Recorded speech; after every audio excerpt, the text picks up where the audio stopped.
À l'occasion de la Saint-Patrick, le groupe Rumble Ditties a proposé au public venu nombreux à l'espace culturel de Castéquer un voyage autour de la musique celtique.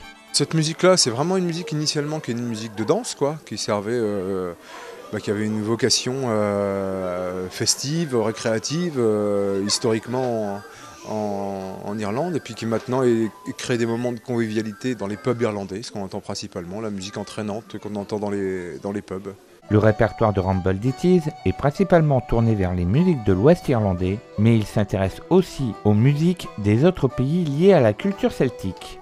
Il y a quelques chansons anglaises, des chansons écossaises aussi, donc qui racontent des histoires maritimes par exemple, ou alors des histoires qui ont trait à l'occupation anglaise, des chansons d'amour forcément, puis des chansons aussi qui parlent de la grande famine qui a touché l'Irlande au 19e, et puis qui a généré beaucoup de chansons, parce que beaucoup d'exil. Et donc du coup des séparations familiales douloureuses, quelquefois définitives, où il y a une partie de la famille qui était restée en Irlande, puis on parle de l'oncle ou du neveu qui est parti de l'autre côté de l'Atlantique, donc ça a fait des belles chansons, des chansons tristes. Des musiques et des chansons chargées d'histoire qui fédèrent les populations autour de la fête et de la danse.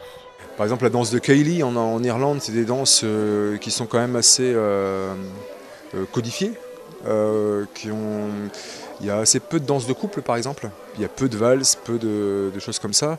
C'est en général des danses qui se font soit en set, c'est-à-dire des quadrilles, ou alors en ligne, des choses comme ça. En musique bretonne par exemple, c'était des danses qui sont faites vraiment en ligne principalement, presque toujours, avec beaucoup de travail sur les pas, du piétinement, quoi. Des danses un petit peu répétitives. Ces danses sont accessibles à tous, il suffit simplement de se lancer et de se laisser guider pour participer à la fête.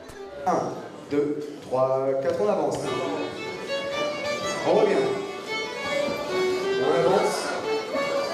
On revient.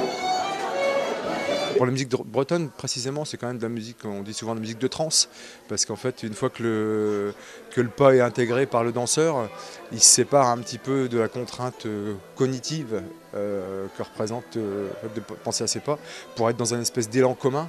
Donc on fait corps vraiment, surtout en musique bretonne, où quelquefois on se tient soit par les mains, soit par les petits doigts, soit par les coudes, vraiment.